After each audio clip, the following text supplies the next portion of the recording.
"You're being replaced, effective immediately," my husband Joel said, sliding the termination papers across his mahogany desk. His secretary Cherry stood beside him, her hand possessively on his shoulder. "The board agrees we need someone more innovative in your position." I signed without argument, gathered my things, and walked out with my head high. What they didn't know was that tomorrow, everything would change. The morning had started like any other. I arrived at Danfield Technologies at 7:30 a.m. earlier than most executives, a habit I'd maintained throughout my 15 years with the company.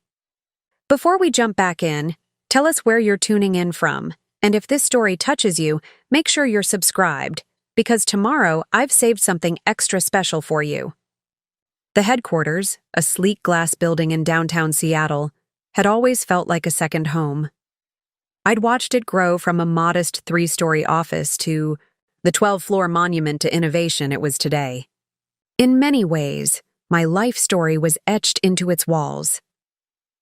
As vice president of product development, my office occupied the corner of the 10th floor with a stunning view of Puget Sound. The space was organized, functional, a reflection of my approach to business. No unnecessary decorations, just strategic awards placed where visiting clients could see them. The only personal touch was a small silver frame on my desk, a picture from my wedding day 10 years ago. Joel and I had looked so happy then, so full of promise. The irony wasn't lost on me that the frame was the first item I packed into my box that afternoon. The email had come at 9:17 a.m. "Please report to the CEO's office at 2 p.m. for an urgent discussion." From Joel's executive assistant, not from my husband directly. That should have been my first clue. Throughout our marriage, our professional and personal lives had maintained careful boundaries. As company founder and CEO, Joel respected my department's autonomy, and I never leveraged our relationship for professional advantage. But lately, those boundaries had blurred, or rather, new boundaries had formed, excluding me from both my husband's professional and personal confidences. The changes had been subtle at first. Late meetings that extended into late dinners, weekend calls that required his immediate attention, the gradual emotional withdrawal that I'd attributed to the stress of our recent expansion into European markets. I'd been so focused on my own projects, particularly our new healthcare monitoring system that promised to revolutionize patient care, that I'd missed the signs until they became impossible to ignore. Cherry Winters had joined Danfield Technologies 8 months ago, arriving with impeccable references and a resume that boasted experience at 2 of our competitors. Joel had hired her personally, unusual for an executive assistant position, but he'd explained that finding the right fit for his working style was crucial during our expansion phase. I'd welcomed her warmly, even invited her to our home for the company holiday party. She was efficient, polished, with a knack for anticipating needs before they were voiced. In meetings, she somehow always managed to support Joel's points while appearing merely to clarify them. It was an impressive skill, one I'd admired professionally, without recognizing its implications. 3 weeks ago, I'd forgotten my tablet after a late budget meeting. Returning to the conference room, I'd overheard their voices through the not-quite-closed door.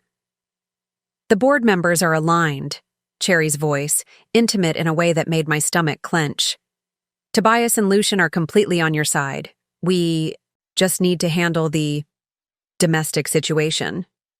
Joel's laugh, low, conspiratorial, was one I'd never heard before. "Let me worry about Amy. Once the reorganization is announced, her position becomes redundant anyway. It's just business." "And us?" Cherry asked. "Is that just business too?" The silence that followed told me everything I needed to know. I'd walked away quietly, tablet forgotten, and driven home in a fog of disbelief. That night, when Joel came home past midnight, I pretended to be asleep, buying myself time to think. The next morning, I'd acted normal, or as normal as possible when your world has imploded, and watched as he performed his own role of devoted husband with newfound awareness of its hollowness. For 3 weeks, I'd observed their interactions. With fresh eyes, caught the lingering glances, the subtle touches, the private smiles. More disturbing was how they'd begun to isolate me professionally. My emails required longer response times. My project updates were rescheduled. Strategic meetings happened without my knowledge, only to be casually referenced later. I'd built the product division from nothing. When Joel had first founded Danfield with his college roommate Lucienne, I'd been there, working nights and weekends to develop our first patented technology.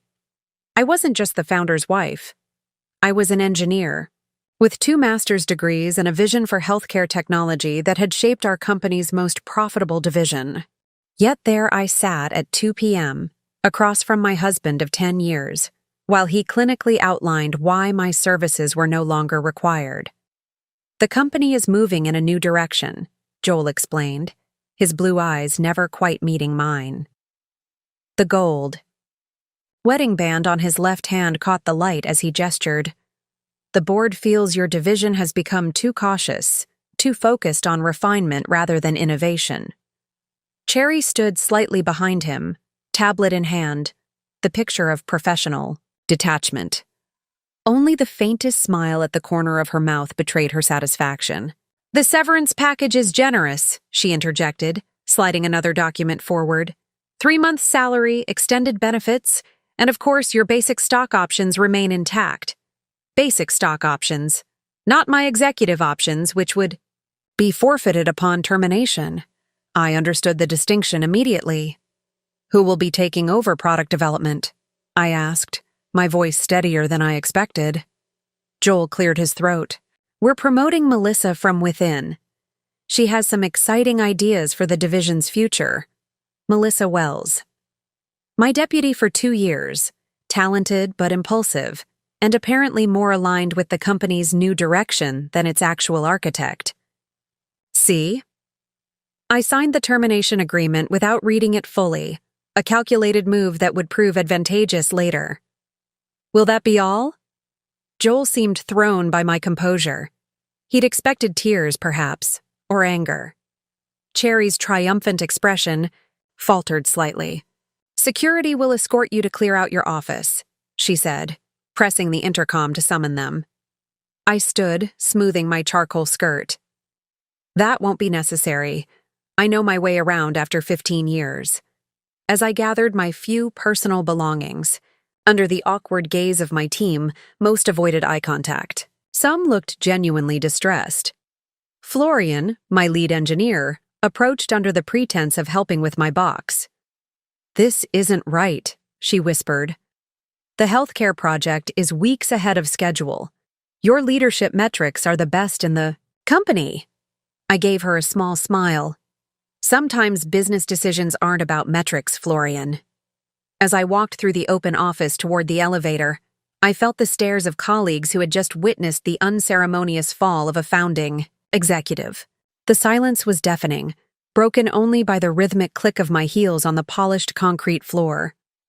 The security guard, Mark, who had watched my back on countless late nights, gave me a respectful nod as I approached the exit. His deliberately slow processing of my badge return gave me a moment to compose myself before stepping out into the Seattle rain. I drove home methodically, following each traffic rule with precision, as if the external order could compensate for my internal chaos. In my 17 years as an engineer and executive, I'd learned that the most catastrophic system failures often create the most innovative solutions, if you approach them correctly. And as I pulled into the driveway of the home Joel and I had shared for a decade, I knew exactly what my next steps would be. This wasn't the end of my story with Danfield Technologies. It was merely the end of the first chapter. The next morning, as I sipped coffee from my favorite Northwestern University mug, a reminder of where I'd earned my first engineering degree, my phone lit up with Mark's name. "Mrs. Danfield," he said quietly, as if afraid of being overheard. "Mr. Danfield's father just arrived. He's asking for you. Seems pretty upset." Preparing and narrating this story took us a lot of time, so if you are enjoying it, subscribe to our channel. It means a lot to us. Now back to the story. William Danfield, the semi-retired founder who had handed the company reins to his son 5 years ago while remaining chairman of the board, my father-in-law and, more importantly, my longtime mentor. Did Joel tell him? I asked. No, ma'am. That's why he's asking for you. There's about to be a storm in the executive suite. I thanked Mark, ended the call, and prepared with deliberate care. The charcoal suit from yesterday was replaced with a deep blue dress and matching blazer, William's favorite color, something Joel would recognize immediately as a strategic choice.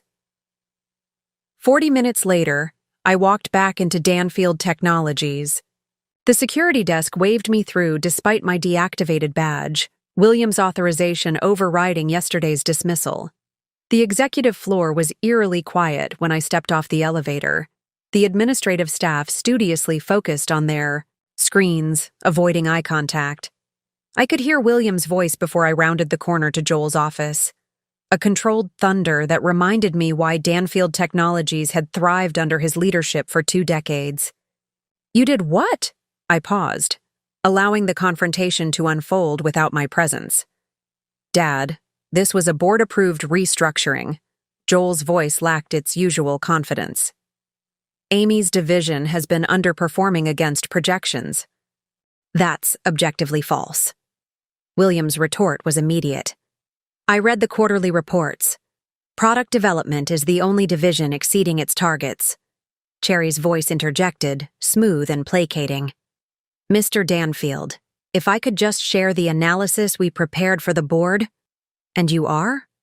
William's tone dropped 10 degrees. Cherry Winters, executive assistant to the CEO. Since when does an executive assistant present financial analysis to my board? The silence that followed was deafening. I chose that moment to enter, knocking softly on the open door. William turned, relief washing over his weathered face. At 72, he remained imposing, tall and straight-backed, with the same piercing blue eyes he'd passed to Joel. Amy. He crossed the room, embracing me. What the hell is going on? Joel stood behind his desk, face pale. Cherry remained perfectly poised, though her knuckles were white around her tablet. Perhaps you should ask your son about the company's new direction, I said evenly, and his creative approach to both corporate and marital restructuring. William's eyes narrowed as he looked between us. He'd built his fortune on reading people, and the tableau before him told a story even without words. Joel. His voice was dangerously quiet. Is there something beyond business decisions happening here? Joel straightened, attempting to reclaim his executive presence. Dad, this is a complex situation. It's actually quite simple, I interrupted, placing my handbag on the conference table. Joel and Ms. Winters have been having an affair for several months. Concurrently, they've been systematically isolating me professionally, excluding me from strategic meetings, and building a case for my termination with selective data presented to board members, specifically Tobias and Lucien. Cherry flinched slightly at the precision of my assessment. Joel's expression hardened into the cold mask I'd grown familiar with over recent months. That's a creative interpretation of events, he said dismissively. Cherry and I have been working closely on the European expansion. Any personal accusations are just attempts to distract from the performance issues in your division. William remained silent, his gaze moving between the 3 of us. Behind his eyes, I could see calculations happening. He wasn't just processing a family drama, but evaluating a business crisis. Show me the board presentation, he finally said. Cherry hesitated, glancing at Joel, who nodded tersely. She pulled up documents on the wall screen, walking through slides that painted a damning picture of product development delays, excessive caution in regulatory approaches, and innovation metrics that lagged behind competitors. It was masterfully constructed misinformation. Isolated data points presented without context, timelines manipulated to exclude external factors, and benchmarks selected to create unfavorable comparisons. I waited until she finished before speaking. May I? I gestured to the screen controls. William nodded. Joel began to object, but fell silent under his father's glare. These numbers are accurate but fundamentally misrepresented, I explained, pulling up the complete data set from my cloud drive. Our caution in regulatory processes has resulted in 0 delays in FDA approvals, while our 3 main competitors have experienced setbacks averaging 7 months. I moved through each point methodically, revealing the fuller context Cherry's presentation had deliberately omitted. The innovation metrics had excluded our pending patents, 11 in total. The development timelines failed to account for the strategic pause we'd implemented to align with new international standards, a move that would save millions in compliance costs later. Most critically, I concluded, the healthcare monitoring system, the project Ms. Winters' presentation dismisses as stagnant, received preliminary FDA approval yesterday morning. The notification would have been in my email, which I presume was deactivated immediately after my termination. William's expression had transformed from concern to cold fury. Joel, call an emergency board meeting, now. Dad, you're overreacting, now. The single word carried the weight of decades of authority. Joel reached for his phone, stepping away to make the call. Cherry remained perfectly still, her professional mask finally showing cracks as she realized the precariousness of her position. William turned to me. Amy, I had no knowledge of any of this. The board meeting I attended last month presented very different information. I believe you, I said quietly. Joel has been selectively communicating with board members. Tobias and Lucian received different briefings than you and the others. William nodded grimly. Divide and conquer, a tactic I taught him ironically. Joel returned, his expression now carefully neutral. The board can convene via video conference in 30 minutes. Good, William said. Cherry, you're excused. Sir, as Mr. Danfield's executive assistant, you're excused, William repeated, his tone brooking no argument. After she left, closing the door quietly behind her, William turned to his son. Before the board call, tell me the truth. All of it. Joel hesitated, looking between us, calculating his best approach. I recognized his expression, the same one he wore when cornered in business negotiations. My personal life is separate from business decisions, he finally said. Amy's division has been moving too slowly for current market conditions. The board agreed changes were needed. Which board members agreed? William asked. Joel's hesitation was brief but telling. Tobias and Lucian were most supportive. 2 out of 7, William noted. Not a majority. They're the most involved in day-to-day operations. They're your college friends with the least business experience, William corrected. And you've been keeping information from the rest of us. The intercom buzzed. The board is assembled on the conference line, Cherry's voice announced. William straightened his tie, a habit from decades of executive leadership. After this meeting, the 3 of us will discuss the personal aspects of this situation. Now let's focus on the business breach of trust. As Joel connected the call, I caught a glimpse of genuine fear in his eyes. For the first time since founding the company, his position was truly at risk. And we both knew it. The boardroom screen displayed 7 faces, the full Danfield Technologies Board of Directors. William sat at the head of the conference table, Joel to his right, and I was directed to sit at William's left, a positioning that wasn't lost on anyone present. I've called this emergency meeting, William began, because information has come to my attention suggesting the board has been deliberately misled regarding recent executive decisions. Tobias leaned forward, his carefully groomed beard framing a concerned frown. That's a serious accusation, William. It is, William agreed, which is why I've brought receipts. He nodded to me. I connected my tablet to the presentation system, methodically displaying the contradictions between what Joel had presented to Tobias and Lucian versus what the full board had seen. The selective metrics, the manipulated timelines, the conveniently omitted context that transformed success stories into apparent failures. Most significantly, I concluded, the termination of the VP of Product Development was executed without proper board approval, based on a misrepresentation of division performance and in violation of company bylaws regarding executive dismissals. Is this true, Joel? Asked Dr. Gretchen Winters, the board's most senior independent director, a distinguished biotech researcher whose presence had given our healthcare initiatives crucial credibility. Joel shifted in his chair. The operational changes were within my authority as CEO.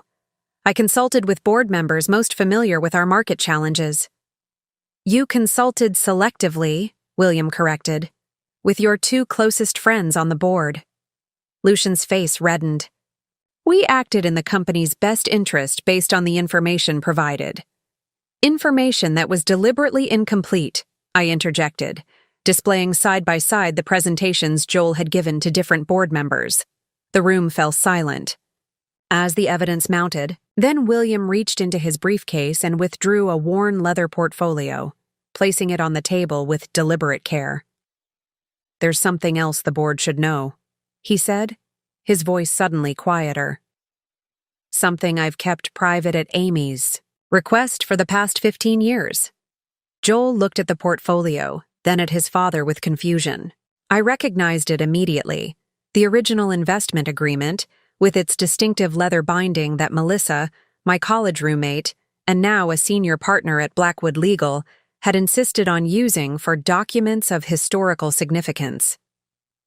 When Joel first approached me with the idea for Danfield Technologies, William continued, I was skeptical. The medical device market was crowded, regulatory approval processes were lengthy, and initial capital requirements were substantial.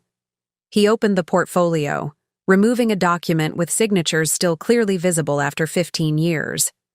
I agreed to provide the office space and my industry connections, but I wasn't willing to risk significant capital on an unproven concept.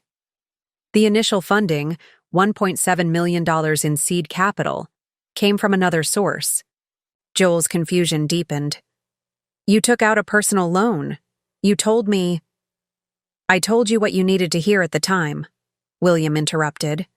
You were 26, brilliant but arrogant, and I didn't think you were ready to know the truth.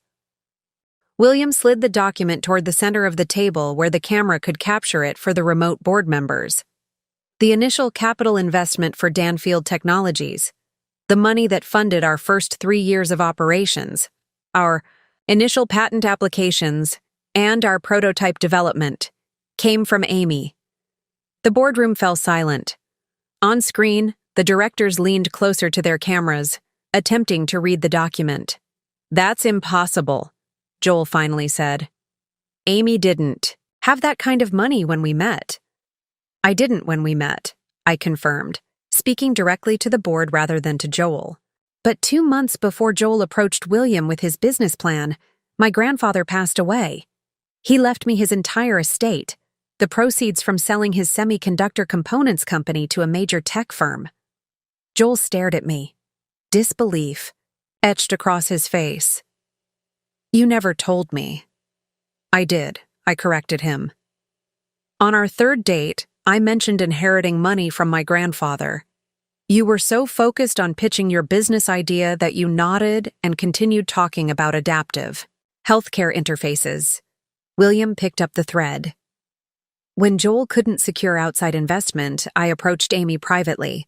She had the technical background to evaluate the business plan properly and the capital to make it viable. But why keep it secret?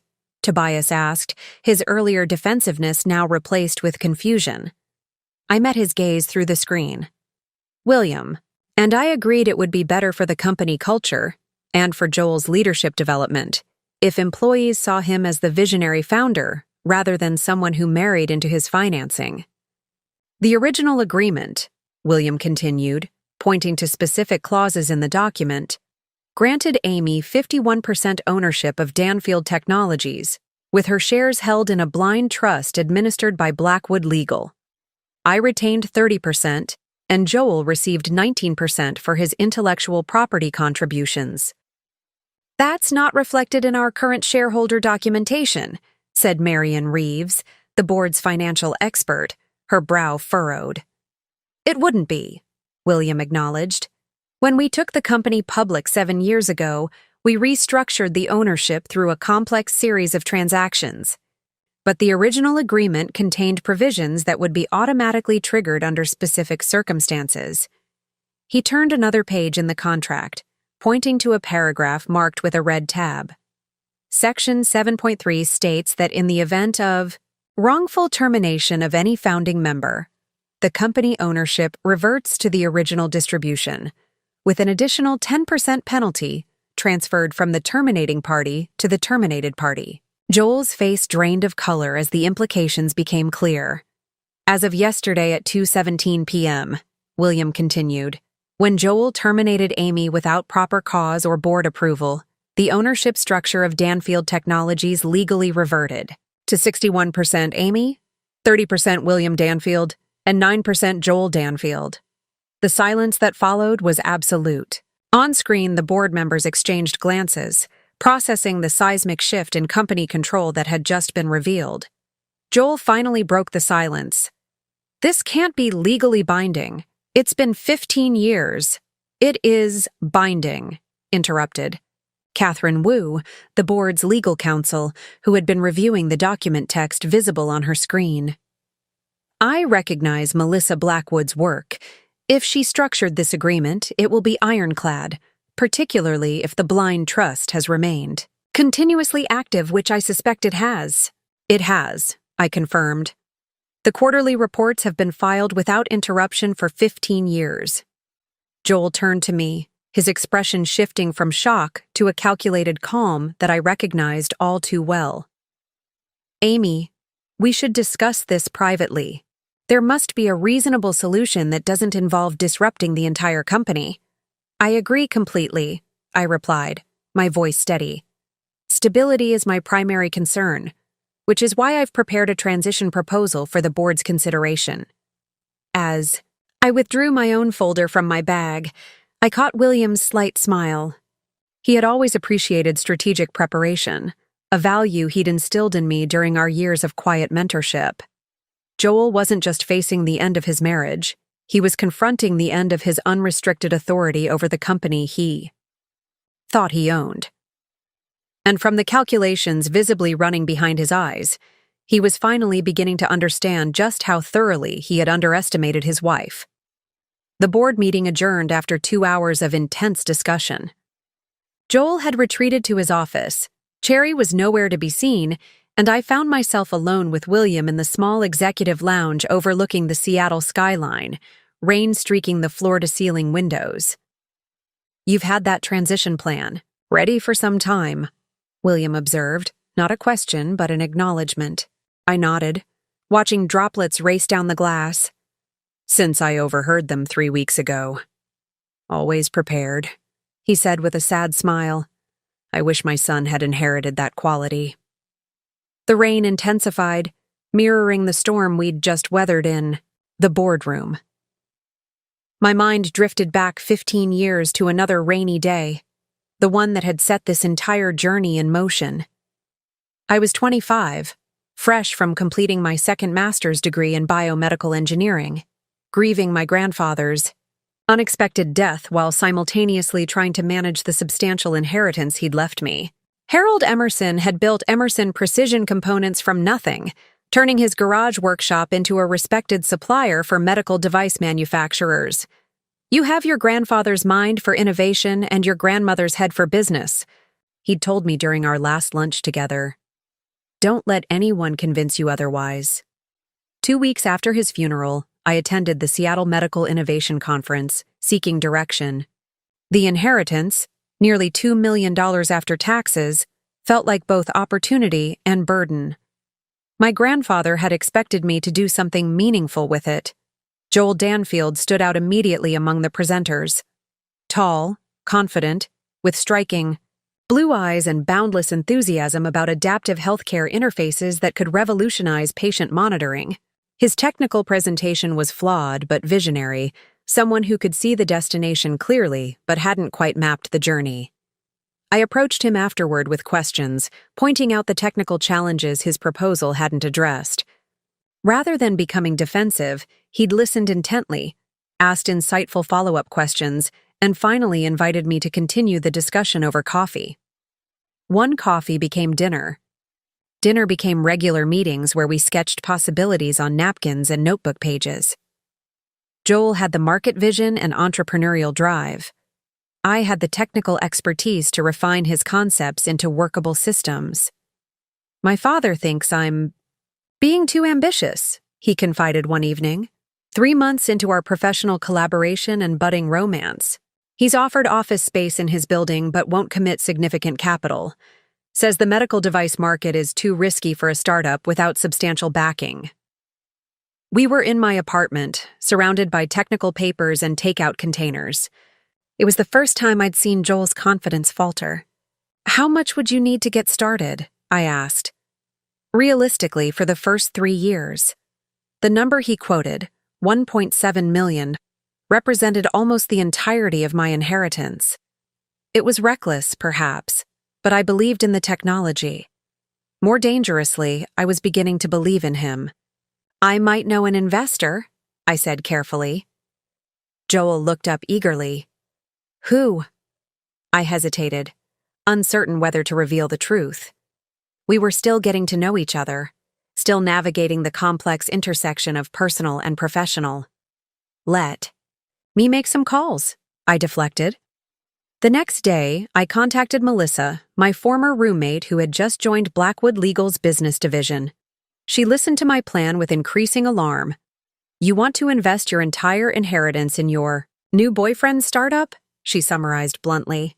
In a medical technology company with significant potential, I corrected. It happens to be Joel's concept, but the technical implementation would be largely mine. Melissa sighed deeply.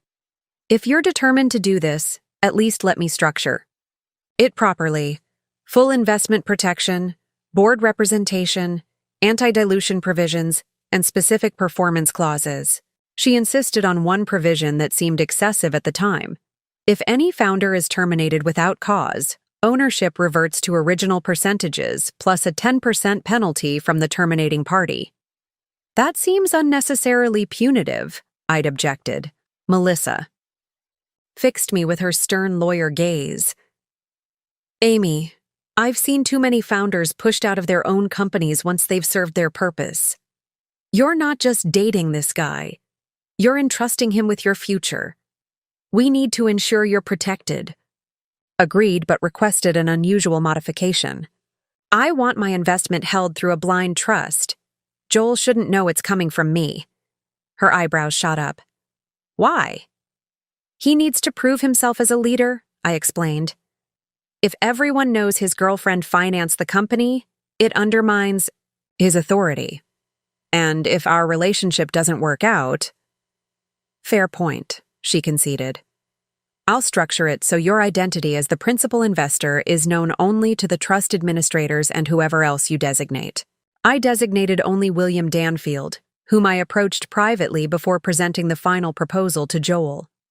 William was skeptical at first, both of my investment and my request for anonymity. You're taking an enormous risk, he warned, financially and personally. I believe in the technology, I told him. And I think Joel has the potential to be an exceptional leader with proper guidance. William studied me thoughtfully. He's impulsive, brilliant, but impatient. He sees the destination, but sometimes barrels through obstacles rather than navigating around them. That's why he needs experienced mentorship, I suggested, and perhaps someone to quietly address the technical challenges while he focuses on business development and market strategy. A slow smile spread across William's face. You've thought this through. Joel told me you were exceptional, but I'm beginning to think he doesn't fully appreciate just how much. The investment was structured, the papers signed, and Danfield Technologies was born. Joel was told only that his father had found an angel investor who wished to remain anonymous, but had faith in the concept. His relief and excitement were palpable. "We're really doing this," he said, lifting me off my feet and spinning me around when I met him after the final signatures. "My father actually found someone who believes in us." I smiled, letting him believe the simplified version of events. Us felt right, in multiple ways. 6 months later, we were married. 7 months after that, our first product received FDA approval. The company grew steadily, expanding from our initial team of 5 to over 50 employees by year 3. Joel grew as a leader, though William and I both noticed his tendency to take credit for innovations that came from his team.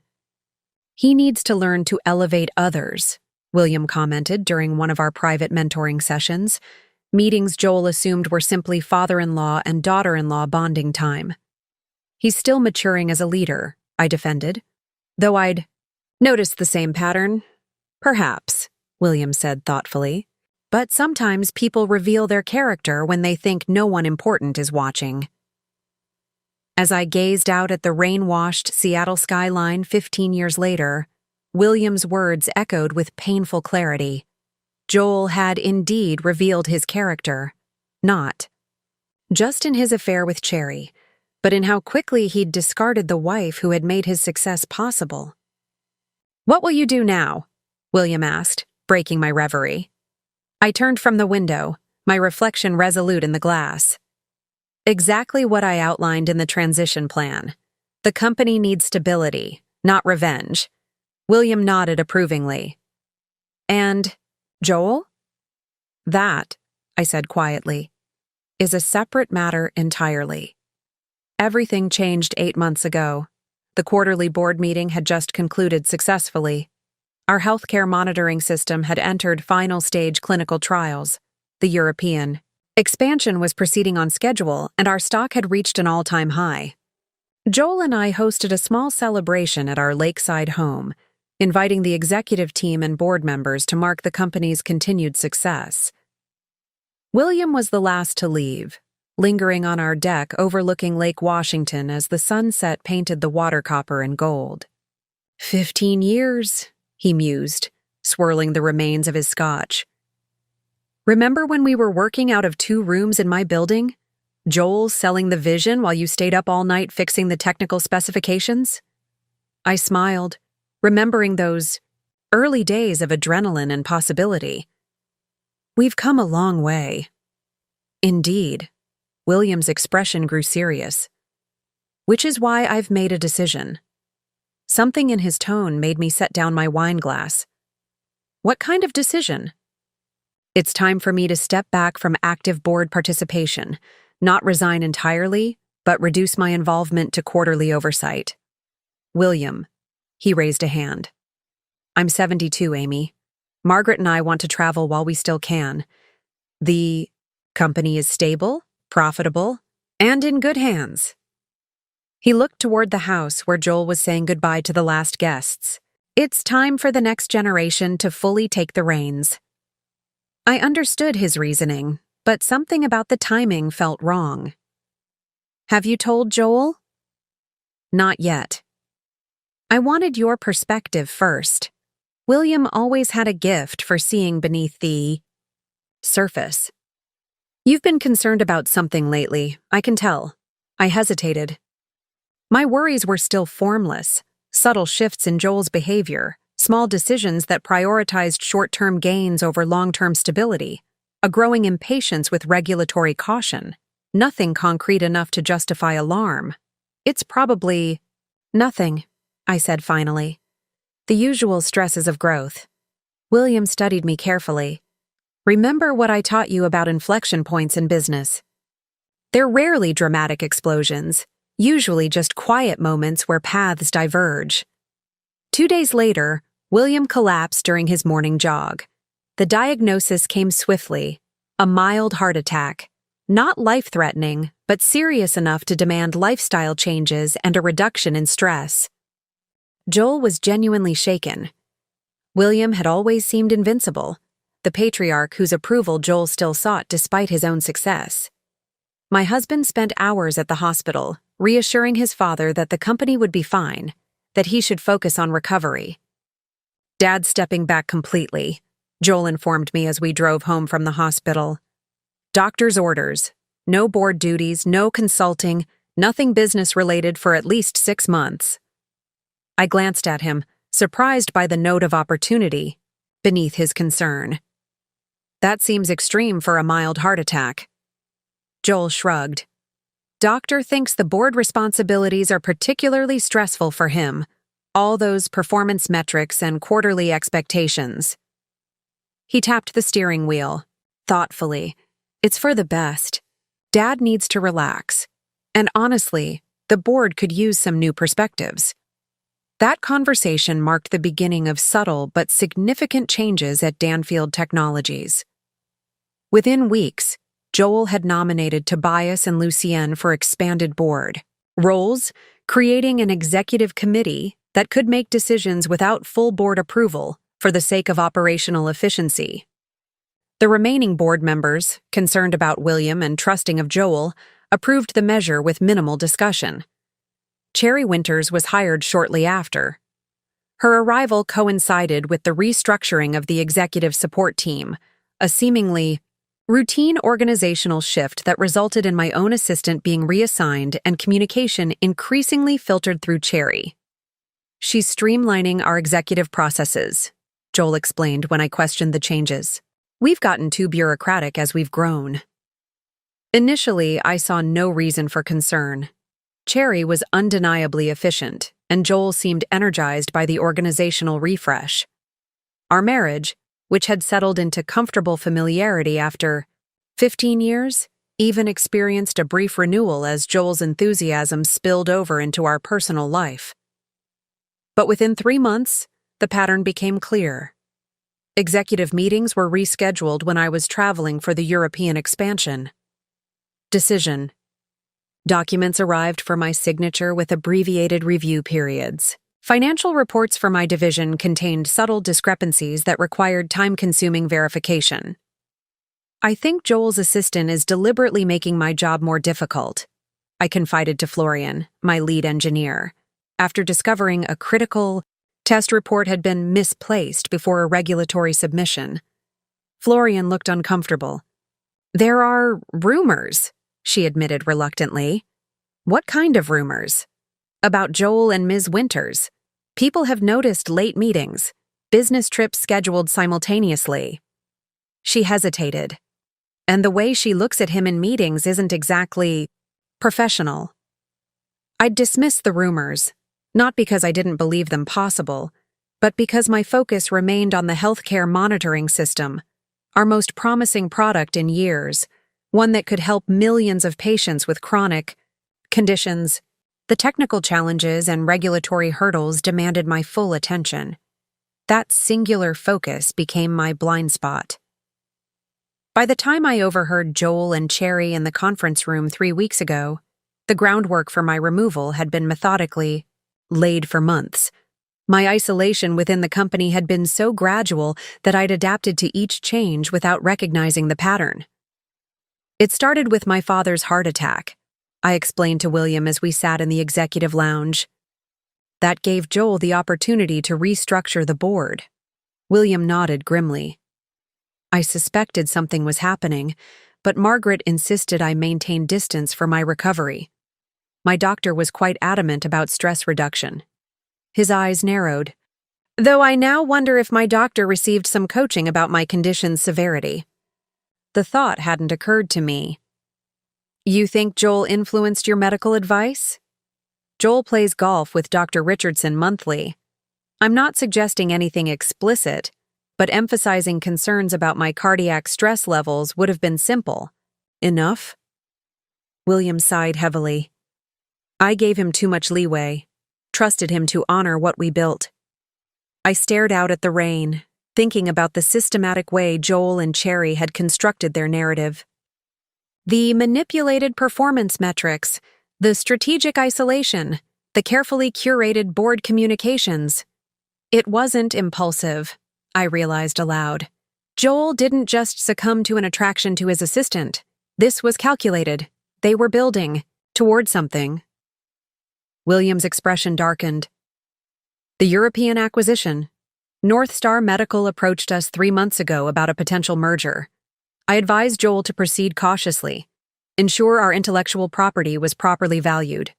The pieces clicked into place. If they undervalued my division's contributions and removed me before the acquisition, the post-merger compensation and equity distribution would look very different, William finished, particularly for the CEO who orchestrated such a successful transition. The betrayal cut deeper with this understanding. Not just my husband's infidelity or my professional undermining, but the calculated dismantling of everything we'd built together for personal gain. The board needs to know about North Star, I said. William nodded, already reaching for his phone. I'll call an executive session for tomorrow morning, without Joel present. As William made the call, I felt an unexpected calm settling over me. The chaos of the past 24 hours was resolving into clarity and purpose. Joel and Cherry hadn't just made a personal and professional mistake. They had attempted to hijack a company's future for their own benefit, and I was now in position to stop them. The executive boardroom felt different the next morning. Tension hung in the air as board members arrived for the emergency session William had called, without Joel. Cherry had attempted to attend as the official record keeper, but Dr. Gretchen Winters had politely but firmly informed her that only board members would be admitted. "This is highly irregular," Tobias protested as William explained Joel's absence. "The CEO should be present for all board functions." "Not when the CEO's actions are the subject of investigation," William countered. "Now, if you'll direct your attention to the materials Amy has prepared. I distributed folders containing comprehensive documentation of my division's actual performance metrics, patent applications, and most importantly, a detailed analysis of how our healthcare monitoring system would impact any potential merger valuation. As you can see, I began, the discrepancies between what was presented to this board and the actual state of product development aren't minor statistical variations. They represent a deliberate pattern of misrepresentation. For the next hour, I walked the board through the technical achievements that had been minimized or hidden in Joel's presentations. The proprietary algorithms that reduced false positives by 78% compared to market competitors. The battery efficiency innovations that extended device life from 18 hours to 72 hours. The machine learning integration that allowed predictive alerting for certain conditions. These innovations aren't just incremental improvements, I explained. They represent categorical advances that position us uniquely in the market, particularly for any acquisition valuation. Marion Reeves, the financial expert, leaned forward. Are you suggesting Joel deliberately undervalued these innovations in preparation for the North Star discussions? The evidence suggests exactly that, William confirmed, sliding forward another document. Internal communications between Joel and North Star's CEO that hadn't been shared with the full board. The room fell silent as board members reviewed the materials. Tobias and Lucian exchanged uncomfortable glances, their earlier defensiveness faltering against the weight of documentation. Dr. Winters removed her glasses, fixing me with a penetrating stare. "Amy, how long have you been tracking these discrepancies?" "I became aware of systematic issues approximately 3 weeks ago," I admitted. "But the full pattern only became clear after my termination, when I had time to analyze the cumulative data without daily operational distractions.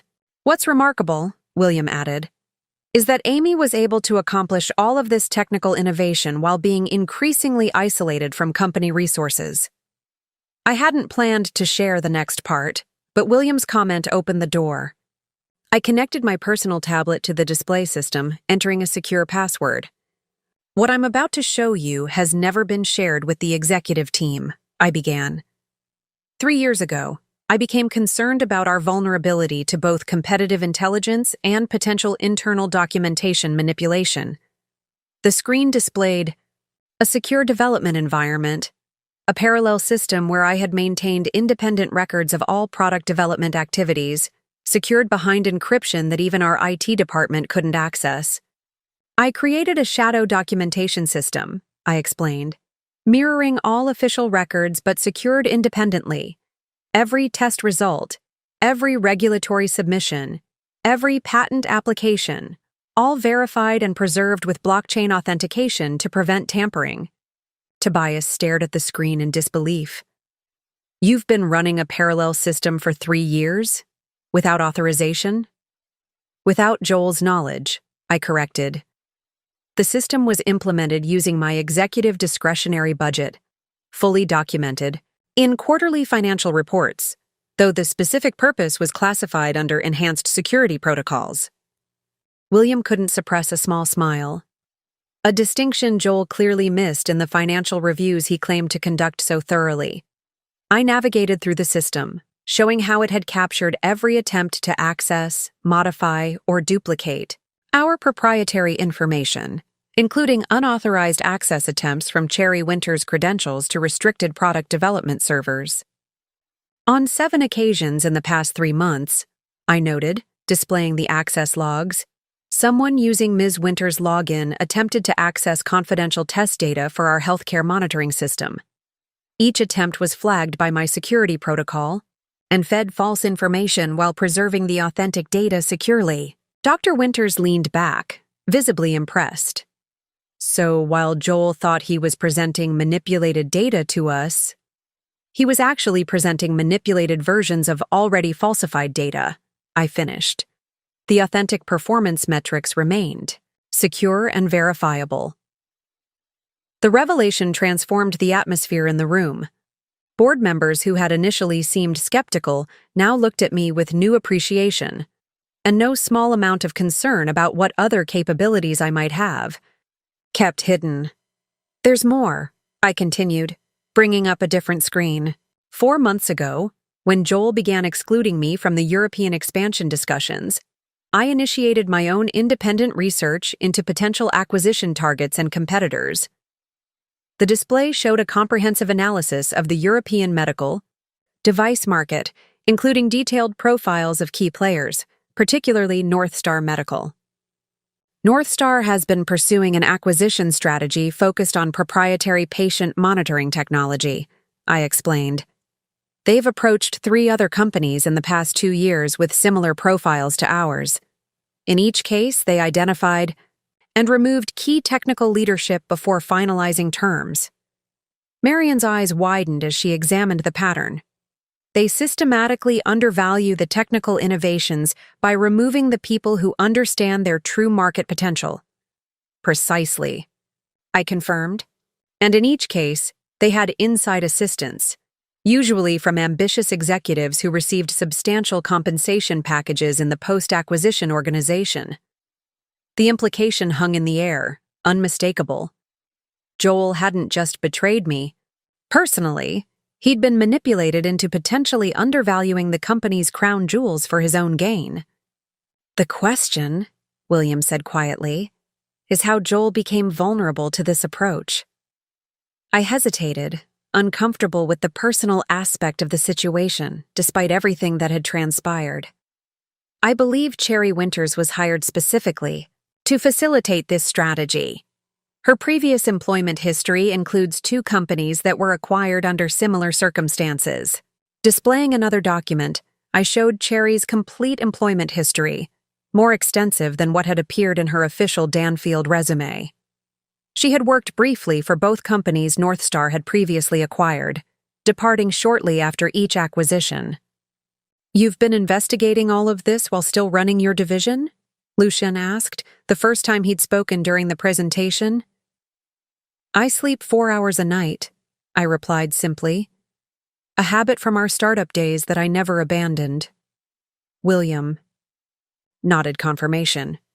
During the first 3 years of the company, Amy maintained her technical development schedule while simultaneously managing quality control and regulatory compliance. Joel was the public face, but Amy was the operational engine, which Joel wanted to remove before Northstar could recognize its true value, Dr. Winters concluded. Yes, I agreed. But he made one critical miscalculation. Besides underestimating. You? Marion asked with raised eyebrows. I allowed myself a small smile. He forgot who wrote the original security protocols for our intellectual property, and who still maintained the master encryption keys. As the board absorbed the full implications of Joel's actions and my hidden capabilities, I could see their perspective shifting. I wasn't just the wronged wife or the unjustly terminated executive. I was perhaps the only person who fully understood both the value and vulnerabilities of what we'd built. So, William said, turning to the full board, given this information, I believe we need to reconsider not just Joel's actions, but the company's leadership structure moving forward. The board members exchanged glances, a tacit agreement forming before anyone spoke. The company's future hung in the balance, and it was clear whose hands they now wanted holding it. After the board session adjourned with a vote to suspend Joel pending a full investigation, William and I found ourselves back in the executive lounge. The immediate crisis had been addressed, but understanding the full extent of Joel and Cherry's actions required deeper examination. I'd like to see exactly how they implemented these changes, William said, his expression troubled. How my son went from the leader we groomed to this. I nodded, connecting my tablet to the lounge's display. I've been reconstructing the timeline. The transformation was gradual, but deliberate. The first changes had begun subtly, almost imperceptibly, within weeks of William's heart attack. Meeting agendas shifted, prioritizing European expansion discussions while relegating product development updates to brief end-of-meeting summaries.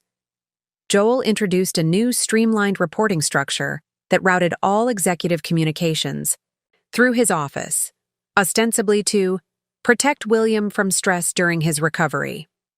Classic information control tactic, William observed. I never authorized that communication protocol. The reorganization accelerated after Cherry's arrival. Within her first month, she had audited all administrative processes and implemented new documentation standards that, in hindsight, clearly created bottlenecks for my division while expediting Joel's priorities. Look at the resource allocation.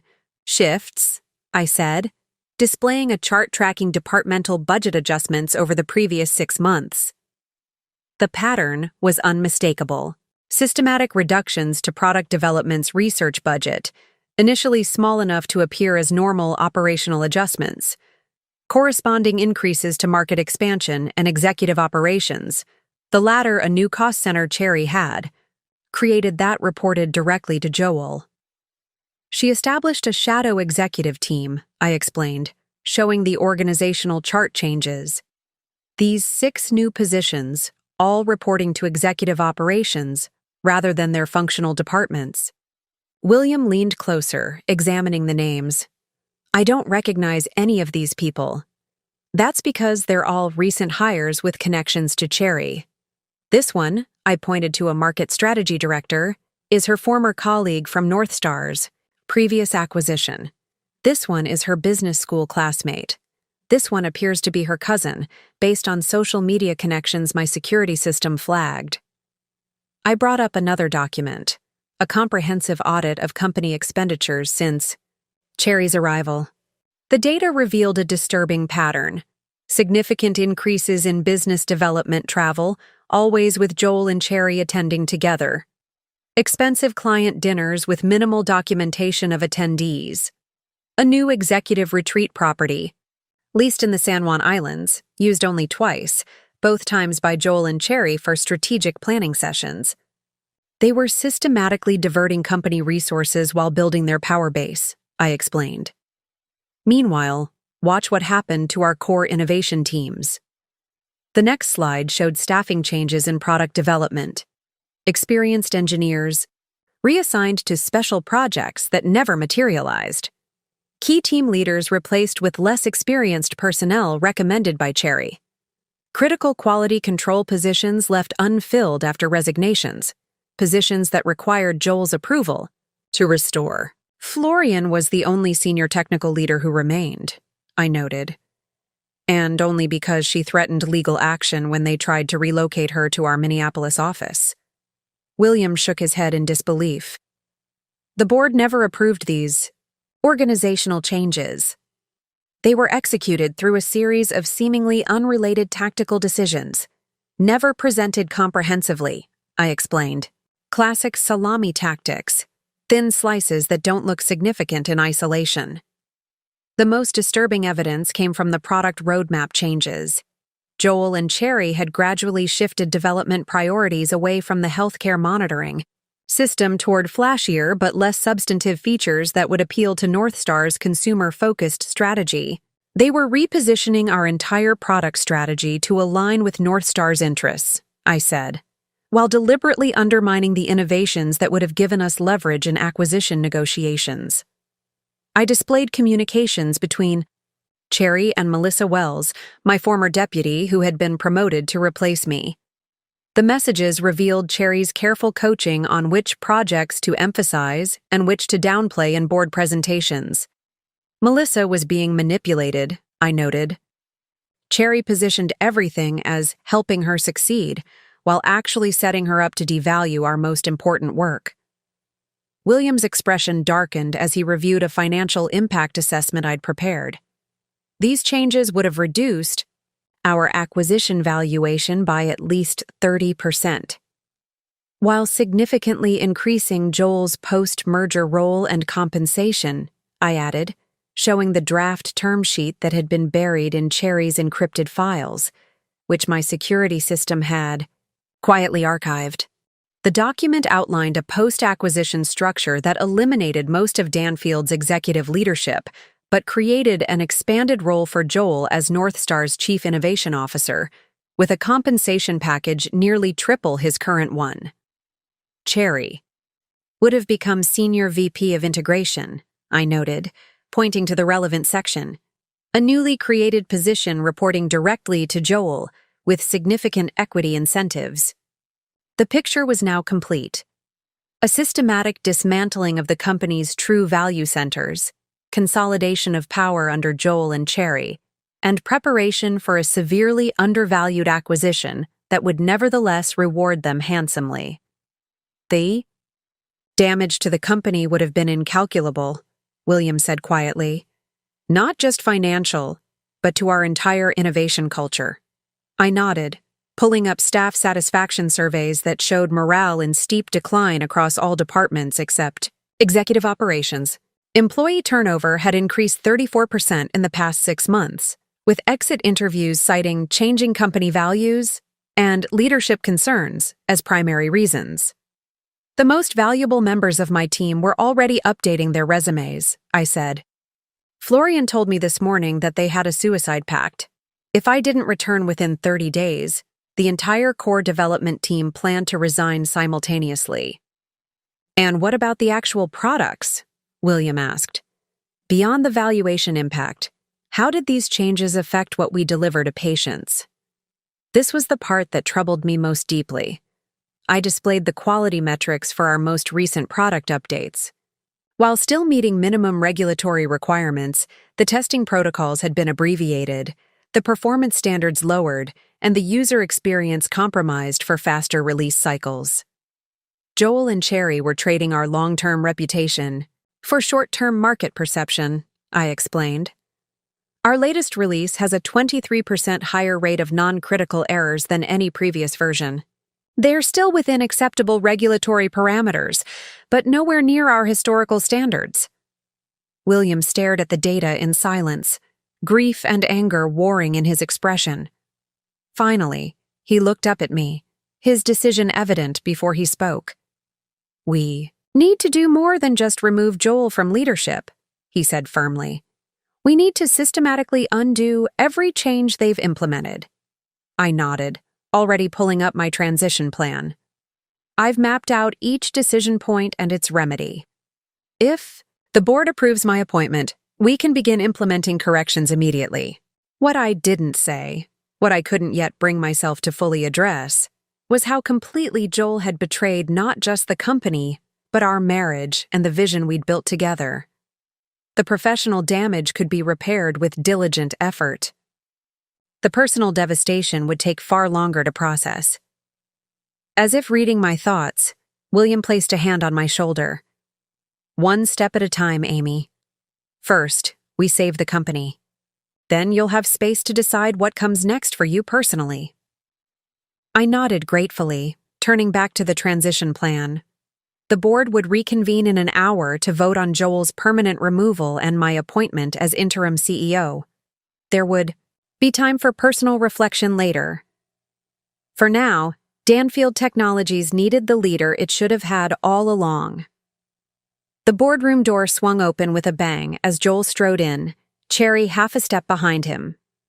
His normally immaculate appearance was disheveled, tie askew, hair uncombed, a day's stubble shadowing his jaw. The suspension notice had reached him at North Star's Seattle offices, where he'd been conducting preliminary discussions, without board authorization. "What the hell is going on?" he demanded, scanning the room. His eyes locked on me, sitting in his customary position at William's right hand. Why wasn't I informed about this meeting? William remained calm, his voice steady. "This is the second session of our emergency board meeting, the one addressing your misconduct. Please take a seat, Joel. You too, Ms. Winters, as you're directly implicated in these matters." Cherry hesitated, her practiced poise faltering under the collective gaze of the board. She no longer carried her ever-present tablet, and without it, she seemed diminished somehow. "I don't recognize the board's authority to suspend me," Joel declared, remaining standing. "These actions are procedurally invalid without the CEO's participation." "Actually," Marion Reeves interjected, tapping the company bylaws open before Section 4.7 explicitly grants the board authority to suspend any officer, including the CEO, pending investigation of potential misconduct. No CEO participation required. Joel's confidence wavered momentarily before he regrouped. "Then, I demand to know what alleged misconduct justifies this extraordinary measure." Dr. Winters removed her glasses, fixing Joel with the penetrating stare that had intimidated generations of medical researchers. "Deliberate misrepresentation of company performance metrics, unauthorized leadership restructuring, undisclosed. Negotiations with North Star Medical, systematic manipulation of product development priorities to facilitate an undervalued acquisition." She paused. "Shall I continue?" The color drained from Joel's face. He shot an accusatory glance at William. "Dad, this is absurd. You can't possibly believe—" "We've seen the evidence, Joel," William interrupted, his voice laden with disappointment. "All of it. The altered presentations, the manipulated performance data, the draft acquisition terms that would have enriched you while devaluing the company by nearly a third." Joel's expression hardened as he turned to me. "This is your doing. You couldn't accept being replaced, so you've poisoned the board against me with distortions and out-of-context information." I met his gaze steadily. "The evidence speaks for itself. I simply presented the complete data rather than your selectively edited versions." "This is a hostile takeover attempt," Cherry interjected, finding her voice at last. "Mrs. Danfield is manipulating the situation for personal gain after being legitimately terminated for performance issues." Tobias, who had remained silent until now, leaned forward. "About that termination, why wasn't the full board consulted as required by the executive removal protocols?" Joel waved dismissively. "Operational restructuring falls under CEO authority. The board was informed after the fact, as appropriate." "The board was selectively informed," corrected Catherine Wu, the legal counsel. "Only Tobias and Lucian received the full termination documentation. The rest of us received a vague summary, buried in the monthly organizational update." Cherry's composure slipped further. "That was an administrative oversight. It was deliberate obfuscation," William cut in, "just like the separate and contradictory performance presentations given to different board members." Joel's strategy shifted, his expression softening as he addressed the full board. Look, I understand there's been some confusion about communication protocols. Perhaps in my enthusiasm for the European expansion, some departmental updates were less comprehensive than they should have been. He spread his hands in a conciliatory gesture. But to suggest some sort of conspiracy is simply preposterous. I remained silent, letting him continue digging his own grave. The North Star discussions are preliminary and exploratory, he continued smoothly. Standard market intelligence gathering, nothing requiring formal board notification at this stage. I tapped a key on my tablet, and the wall screen displayed his calendar from the past month, highlighting 6 meetings with North Star executives, each marked confidential strategy session, with no details recorded in the official company calendar. 5 of these meetings included their acquisition team, I noted. The last included their attorneys. That goes well beyond exploratory discussions. Joel's confident facade cracked. How did you access my private calendar? The CEO's calendar isn't private company property, I responded.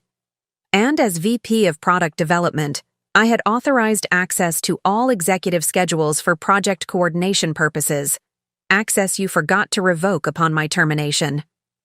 His eyes narrowed. You've been spying on me. I've been protecting the company, I corrected, just as I did by maintaining secure backups of all the technical documentation and performance data you and Cherry attempted to manipulate. Cherry stepped forward, desperation evident in her voice. The board needs to understand the context here. Danfield's future depends on strategic partnerships. The traditional product development approach was too slow, too cautious for current market conditions. Joel was simply positioning us for maximum competitive advantage. By undermining our core products, by replacing experienced engineers with your personal connections, by diverting company resources to fund your affair. William's voice was quiet but cutting. The word affair hung in the air, the personal betrayal finally explicitly named in the professional setting. Joel's expression darkened. My personal life is irrelevant to this discussion. Not when you used company funds to finance it, Marion responded, sliding a document across the table. 7 executive retreats in 4 months, all attended exclusively by you and Ms. Winters. Luxury accommodations charged to the corporate account. A leased property in the San Juans used only by the 2 of you. Cherry paled. Those were legitimate strategy sessions. With no documented outcomes, no attendee lists, no agenda, and no minutes, Catherine Wu finished. Highly irregular for legitimate business activities. Joel looked around the room, finally recognizing the unified position of the board. His demeanor shifted entirely, calculation replacing indignation. What exactly do you want? He asked, directing the question to William. The board has already voted to suspend you pending a full investigation, William replied. We're reconvening now to vote on appointing an interim CEO. Joel's laugh was brittle. Let me guess, Amy? When no one contradicted him, his expression hardened. This is absurd. She doesn't have the market vision or leadership presence to. She has the technical expertise, ethical foundation, and comprehensive company knowledge that you've increasingly lacked, William interrupted. More importantly, she has the trust of this board. Joel turned to me, his voice dropping to a dangerous quiet. You won't get away with this. I built this company. We built this company, I corrected him. With my investment, my technical innovations, and my 70-hour work weeks. The difference is, I never forgot that. For a moment, something like genuine confusion crossed Joel's face, as if he truly couldn't comprehend how his narrative of sole visionary founder had been so thoroughly dismantled.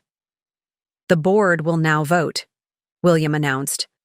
Joel, Cherry, you may remain as observers, but you have no voting privileges at this time. As they reluctantly took seats at the far end of the table, I caught Joel's eye. The man I had married, The passionate innovator I had believed in enough to invest my inheritance and 15 years of my life was nowhere to be seen in the cold, calculating gaze that met mine. What remained was a stranger who had gambled everything, our company, our marriage, our shared vision, and was only now realizing he had lost. The board secretary called for the vote, and one by one, the members spoke their decisions. Even Tobias and Lucian, after examining the evidence, voted in favor of my appointment. The outcome was unanimous. Effective immediately, William announced, Amy Danfield is appointed interim CEO of Danfield Technologies, with full executive authority. As the words were spoken, Joel's phone chimed with an alert. He glanced down, then looked up at me with sudden comprehension. "You've locked me out of the systems already," he said, not a question, but a realization. I nodded. Security protocols, initiated at the moment of the vote. Standard procedure for executive transitions, a procedure you established, if you recall. For the first time, genuine fear flashed across his face as he understood the completeness of his defeat and the competence of the woman who now controlled the company he had tried to take from her. With the board vote concluded, the atmosphere in the room shifted. Joel and Cherry were escorted to HR to process their suspension paperwork. As the board members gathered their materials preparing to adjourn, Dr. Winters paused. "Before we conclude," she said thoughtfully, "I'd like to better understand something." She turned to me. "Amy, you've documented extensive contributions to this company that most of us were unaware of. Why keep your role so hidden all these years?" The questions silenced the room. Even William looked curious. There were aspects of my history with Danfield Technologies that I'd never fully explained, even to him. I took a measured breath. "It began as a practical decision," I explained. "When I provided the initial funding, Joel was still establishing himself as a leader. We agreed that having his girlfriend, later wife, identified as the primary investor might undermine his authority." "But that was 15 years ago," Marion noted. "Why maintain the secrecy as the company grew?" I glanced at William, who nodded encouragingly. "It evolved from practical to strategic," I continued. "Being underestimated became an unexpected advantage." I connected my tablet to the room's display, bringing up historical documents from the company's early years, engineering schematics, technical specifications, clinical trial designs. Each bore official attribution to various team members, but the metadata I highlighted showed my digital signature as the primary author. "Our first medical monitoring interface," I explained, displaying the original design, officially credited to the engineering team led by Dr. Marcus Bennett. In reality, I developed the core architecture while Marcus provided regulatory guidance. I swiped to another document, the algorithm that still formed the foundation of our diagnostic systems. Attributed to our AI development group. Actually written during a 3-day coding marathon in our spare bedroom when our contracted developers failed to deliver. Document after document revealed my hidden fingerprints across every major innovation in the company's history. Patents, filed under team names that I had actually developed. Research breakthroughs credited to departments I had quietly guided. Regulatory strategies attributed to consultants that I had actually architected. "None of this is documented in your personnel file," Tobias observed, studying the evidence with growing surprise. "Because I deliberately kept it that way," I acknowledged. Early on, I noticed something interesting. When ideas came from Joel's wife, they faced more scrutiny, more resistance. When the same concepts were presented through established technical teams, they were evaluated on merit alone. William nodded slowly. "I noticed you often fed your best ideas through other channels. I assumed it was to avoid any appearance of nepotism." "Partly," I agreed, "but it became more deliberate over time. I discovered I could navigate company politics more effectively when people underestimated my technical knowledge and influence." I brought up meeting minutes from critical junctures in the company's history, product pivots, market strategy shifts, organizational restructures. Each showed my seemingly modest contributions that, in retrospect, had gently but decisively steered the company toward its most successful paths.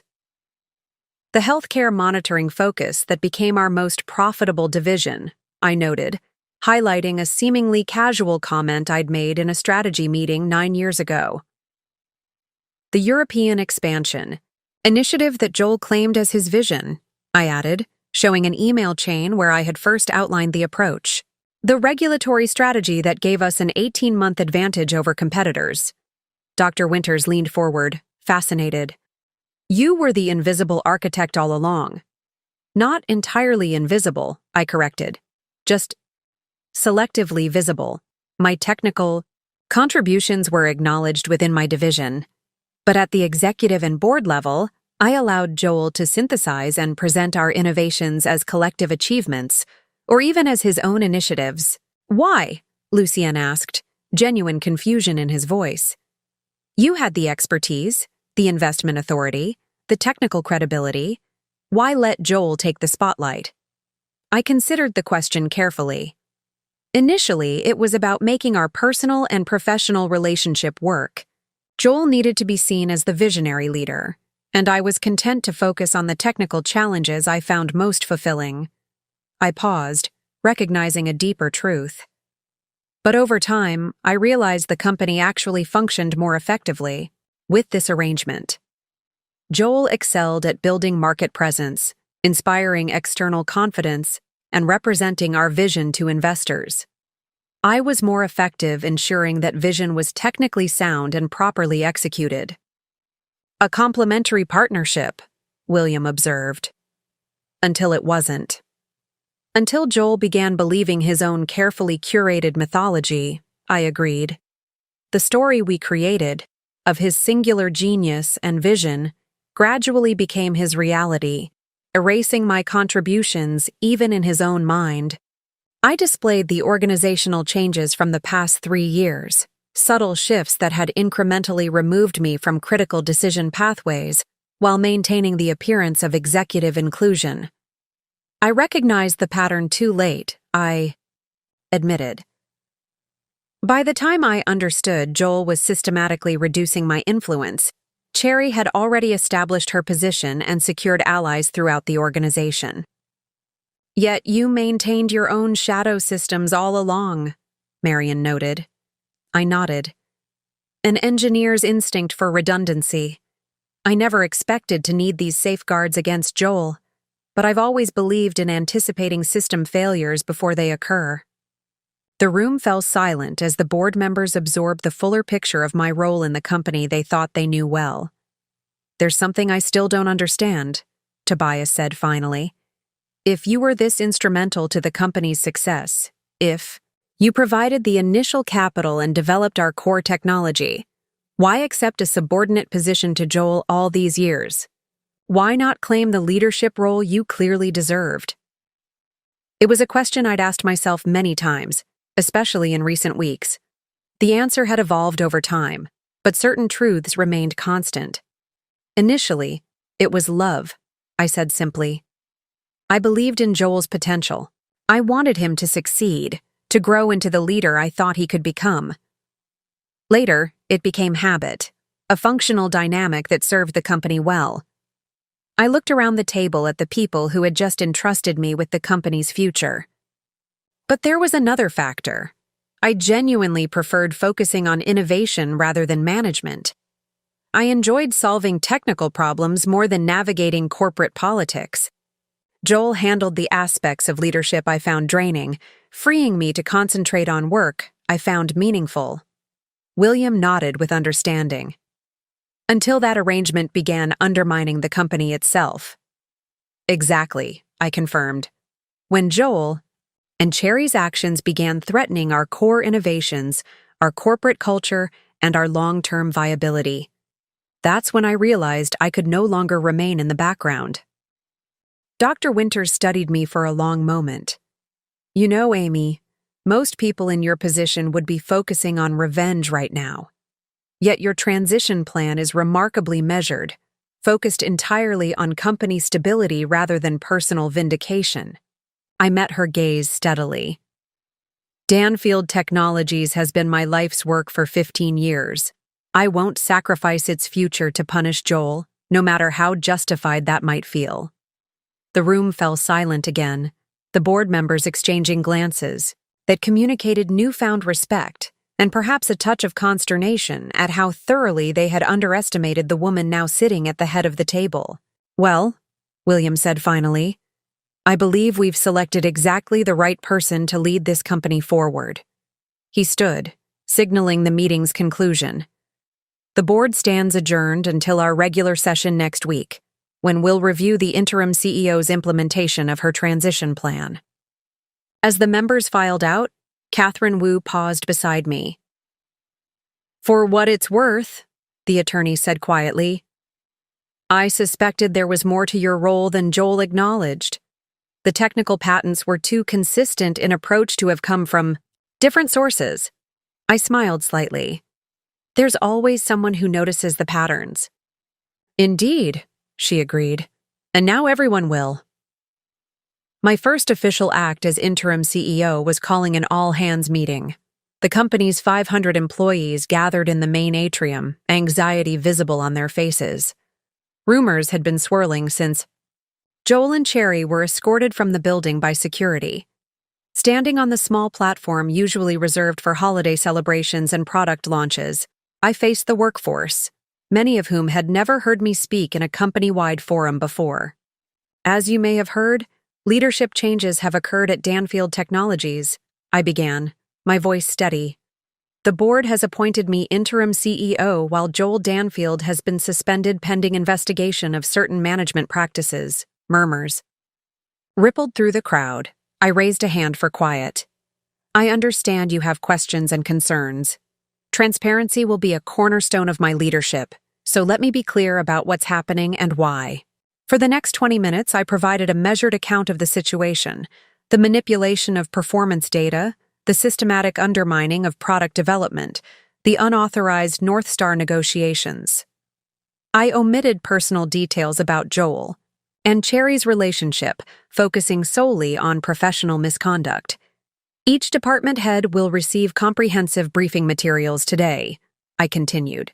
"These include an honest assessment of where we stand, the challenges we face, and our immediate priorities for correction."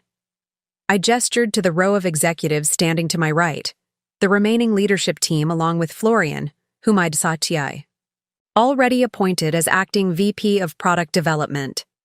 Effective immediately, we're implementing a restoration protocol with 3 primary objectives: recovering organizational health, returning to our quality standards, and realigning with our core mission of creating technology that genuinely improves patient outcomes. The atrium had grown utterly silent, hundreds of employees hanging on every word.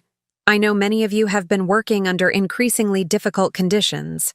Some of you have seen your projects sidelined, your concerns dismissed, your expertise questioned. That ends today. For the first time since beginning my address, I allowed emotion to color my voice. Danfield Technologies was built on innovation, integrity, and respect for the people who make our success possible. We're returning to those values starting now. As the meeting concluded, I noticed something unexpected. Spontaneous applause, spreading through the atrium, growing from scattered clapping to a sustained ovation. The faces before me showed relief, hope, and a cautious optimism I hadn't anticipated. The remainder of that first day passed in a blur of activity. In my newly occupied CEO office, Joel's former space now stripped of his ostentatious decorations, I met with department heads one by one, providing detailed evidence of how their areas had been affected by Joel and Cherry's manipulations. Melissa. Wells, my former deputy and short-lived replacement, sat across from me, visibly uncomfortable as I displayed Cherry's messages coaching her on undermining my division. "I had no idea," she said, genuine distress in her voice. "Cherry positioned it as modernizing our approach, making us more competitive. I never realized it was part of a larger strategy to devalue our work. I studied her carefully. You're an exceptional engineer, Melissa. That's why I hired you. But your ambition made you vulnerable to manipulation. She nodded, accepting the assessment. What happens to me now? That depends on you, I replied. I'm reinstating myself as head of product development while serving as CEO. Florian will be my second. There's a place for you on the team if you want it, but it will require rebuilding trust. Similar conversations unfolded with other executives and managers. Most had been unwitting participants in Joel's schemes, following directives without understanding the broader context. A few had been willing enablers, particularly in Cherry's executive operations division. By late afternoon, I sat with the finance team, reviewing the full damage assessment. The numbers were sobering, but not catastrophic. We've identified approximately $4.3 million in questionable expenditures over the past 6 months, reported Kevin Zhang, our CFO who had been increasingly sidelined under Joel's leadership. Most related to the European expansion and executive operations. I nodded, reviewing the detailed breakdown on my tablet. And the North Star situation? We've issued a formal cease and desist regarding any acquisition discussions, Kevin confirmed. Their CEO called personally, claiming they were merely exploratory conversations and apologizing for any misunderstanding. They're backpedaling. Now that they've lost their inside advantage, I observed. Have legal prepare documentation of all unauthorized contacts. We may need it if they attempt hostile actions. As evening fell, I found myself alone in the office, reviewing the day's progress. The immediate fires had been addressed. Cherry's shadow executive team had been disbanded. Project priorities had been realigned. Communication channels had been restored. It was a solid start, but the deeper work remained, rebuilding the culture of innovation and trust that had been Danfield's true competitive advantage. That would take more than policy changes or organizational adjustments. It would require consistent leadership that valued substance over appearance, collaboration over control, and integrity above all. As I gathered my things to leave, Florian appeared in the doorway. The team wanted you to see this, she said, handing me a tablet. On the screen was a real-time dashboard of our healthcare monitoring system's performance metrics, the accurate, unmanipulated data now flowing freely through our systems again. Every indicator showed improvement just from the day's corrections to testing protocols and development priorities. This is what happens when we do things right, Florian said simply. I nodded, a sense of quiet satisfaction replacing the day's tension. This is only the beginning. 1 week into my tenure as CEO, I sat in the boardroom preparing for my first regular board meeting. The room had been rearranged. The imposing throne-like chair Joel had installed, replaced with identical chairs. For all participants, the table reconfigured from hierarchical to collaborative. William arrived early, surveying the changes with approval. Making your mark already, I see. Small changes with meaningful impact, I replied, handing him the comprehensive report I'd prepared. The full assessment of where we stand and our path forward. As board members filed in, I noted their reactions to the document, impressed by its thoroughness, surprised by its candor about challenges we faced. The mood was serious, but optimistic as I called the meeting to order. Before we begin, there's a matter requiring immediate board attention, I announced. Our legal team has completed their preliminary investigation into Joel and Cherry's actions. Catherine Wu, our legal counsel, outlined the findings: unauthorized use of company funds, deliberate misrepresentation to the board, breach of fiduciary duty, and potential corporate espionage related to the North Star discussions. We have 3 options, I concluded after Catherine's presentation: criminal charges, civil litigation, or a negotiated separation. I presented the pros and cons of each approach without revealing my preference, allowing the board to deliberate. The discussion was thoughtful but reached the conclusion I had anticipated. A negotiated separation serves our interests best, Marion summarized. It limits public exposure, resolves the situation definitively, and allows the company to move forward without prolonged legal battles. With board authorization, I presented the terms I'd prepared. Joel would resign permanently, return all misappropriated funds, and sign a comprehensive non-disclosure agreement. In exchange, we would not pursue criminal charges or publicly disclose the specific reasons for his departure. And Cherry? Dr. Winters asked. Similar terms, with additional non-compete restrictions, I replied. She presents a higher ongoing risk given her connections to North Star. The vote was unanimous, granting me authority to execute the separation agreements. With that difficult matter addressed, we moved to the future-focused portion of the agenda. I presented my vision for Danfield Technologies, not a dramatic reinvention, but a return to and strengthening of our foundational principles. Innovation. Driven by patient needs rather than market trends. Quality as a non-negotiable standard. Collaborative leadership that recognized expertise throughout the organization.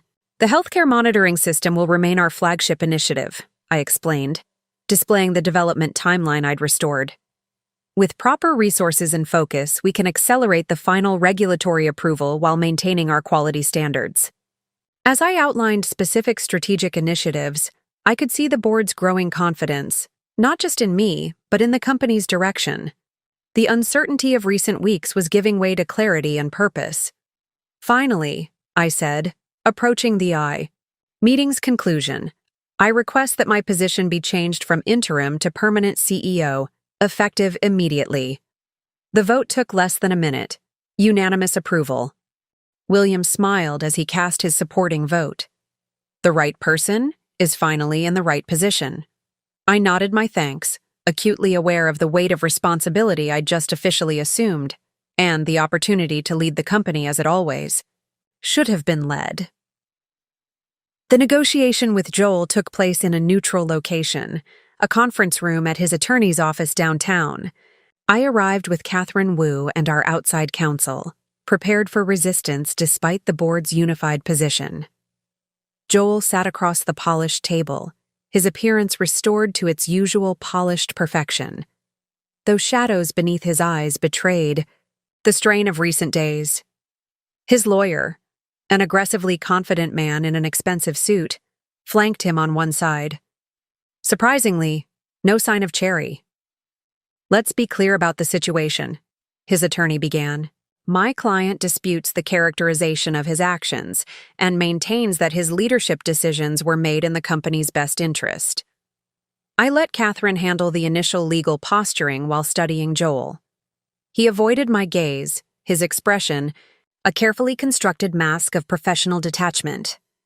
The man I'd shared 15 years with now behaved like a stranger in a business transaction. When the attorneys finished their opening salvos, I spoke directly to Joel. You have two options. Sign the separation agreement with its generous terms, or we proceed with full board-approved legal action, including potential criminal charges for misappropriation of company funds. His attorney bristled. These threatening tactics aren't tactics, I interrupted calmly. Just facts. The forensic accounting is complete. The evidence is comprehensive. Your client's position is untenable. Joel finally met my eyes. You've thought of everything, haven't you? That's always been my job, I replied. You were just too busy taking credit to notice. A flicker of genuine emotion, anger, perhaps regret, crossed his face before the mask returned. He nodded to his attorney, who reluctantly pushed the agreement forward. I want one modification, Joel said as he uncapped his pen. A public statement acknowledging my contributions to Danfield's success. I considered this briefly. The press release will state that you're stepping down to pursue other opportunities after 15 years of helping build the company. No specific wrongdoing will be mentioned. That's as generous as we get. He signed without further comment. 3.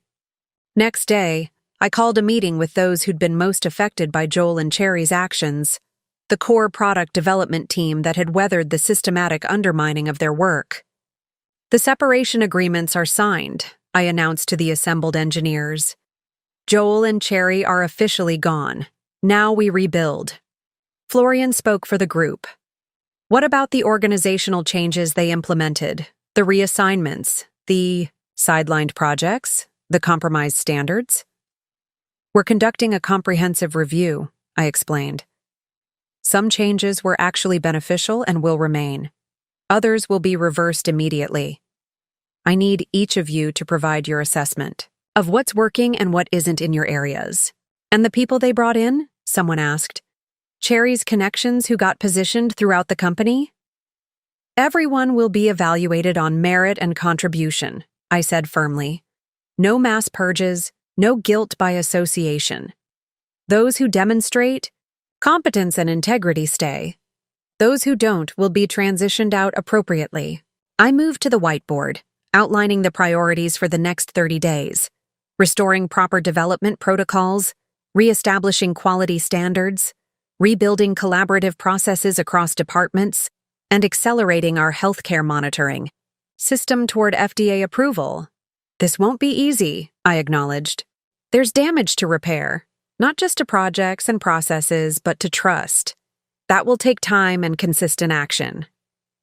I looked around at the team that had persevered through the chaos of recent months. But I've seen what this group can accomplish, even under the worst circumstances. Imagine what you'll achieve now. As the meeting concluded, Florian lingered behind. The team needed this, she said quietly. Not just the plan, but seeing you fully in charge. It makes it real that things actually are changing. I nodded, understanding the importance of visible leadership during transition. The hard work is just beginning, but for the first time in months, we're all pulling in the same direction again. 1 month after taking the helm at Danfield Technologies, I stood at the podium addressing our first company-wide Innovation Summit, a new quarterly gathering I'd instituted to align our teams and celebrate progress. The main conference hall was filled to capacity, the energy palpable as employees from every department came together. Behind me, a simple slide displayed our refreshed company mission: advancing healthcare through technology that serves patients. First, for 15 years, I began, Danfield has created innovative medical technologies. Today, we're recommitting to the principles that drove our best work: rigorous science, ethical practices, and genuine collaboration. I clicked to the next slide, showing our healthcare monitoring system's core metrics, all trending positively since the leadership change. In just 4 weeks, we've restored proper development protocols, realigned our priorities with patient outcomes, and accelerated our flagship project while maintaining quality standards. This isn't just a return to form, it's an evolution of what Danfield can and should be. The room's attention was focused and engaged, a marked contrast to the tense, distracted atmosphere that had characterized company meetings in recent months. Today, I'm announcing 3 initiatives that will define our path forward, I continued, revealing each with a simple slide. First, the Danfield Innovation Lab, a cross-disciplinary team with protected time and resources to explore breakthrough ideas without immediate commercial pressure. True innovation requires space for exploration and even failure. The announcement generated excited murmurs, particularly among our technical staff who had chafed under Joel's increasingly short-term focus. Second, our ethical technology framework, comprehensive. Guidelines ensuring our innovations serve patient needs first, with privacy, accessibility, and inclusivity built into every design decision. I saw nods of approval throughout the room. Our company had always attracted people who wanted their work to make a meaningful difference. Finally, our collaborative leadership model, flattening unnecessary hierarchies, implementing transparent decision processes, and ensuring every team member has a voice in their domain of expertise. This drew spontaneous applause, the most visceral reaction to the systematic dismantling of the control-focused culture Joel and Cherry had installed. These aren't just idealistic concepts, I emphasized as the room quieted. Each initiative includes specific implementation plans, resource allocations, and accountability measures, detailed in the materials being distributed to your departments today. I paused, looking out at the assembled team that represented 15 years of my professional life. The healthcare monitoring system remains our top priority, with FDA submission now back on track for next quarter. But how we achieve our goals matters as much as the goals themselves. For the next 30 minutes, I outlined our revised strategic roadmap, not a complete reinvention, but a thoughtful rebalancing of commercial objectives and technological innovation, immediate market opportunities, and long-term research investments. As I concluded, I stepped away from the podium, deliberately removing the barrier between myself and the team.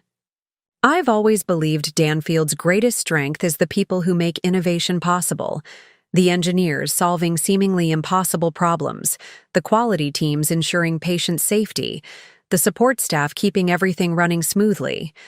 Starting today, our company structure will reflect that reality.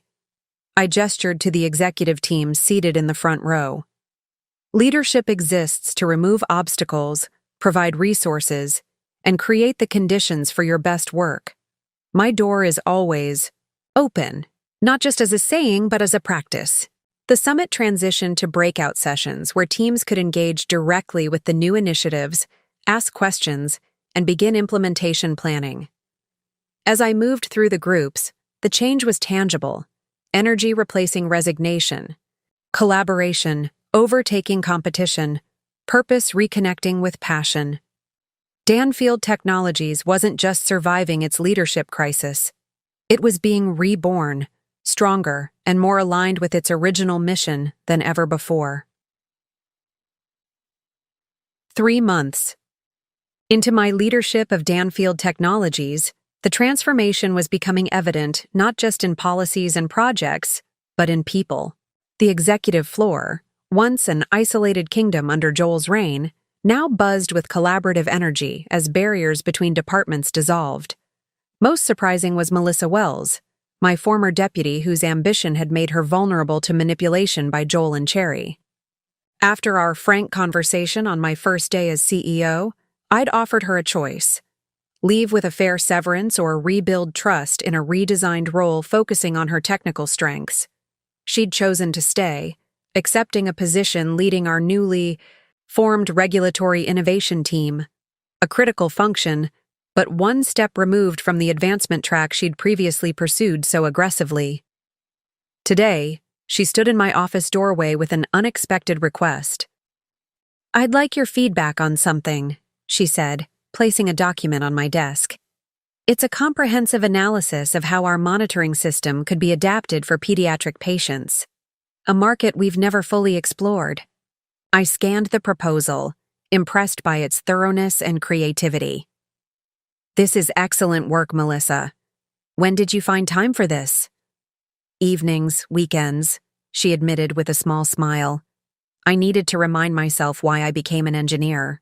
In the first place, the change in her was remarkable, the political calculation replaced by genuine passion, the ladder climbing by meaningful contribution. "Submit this through the Innovation Lab," I told her. "It deserves full consideration." As she left, Tobias arrived for our weekly check-in. As a board member who had initially allied with Joel, his adjustment to my leadership had been particularly telling. "The Q3 numbers are finalized," he reported, taking a seat. "We've recovered faster than projected. The healthcare monitoring system is exceeding every benchmark." "The team deserves the credit," I replied. "They just needed the right support and direction." Tobias nodded, a thoughtful expression crossing his face. "I owe you an apology, Amy. I accepted Joel's characterization of your division without proper verification. That was a failure of my fiduciary responsibility. We all have blind spots, Tobias. The question is whether we learn from them." "Indeed." He paused.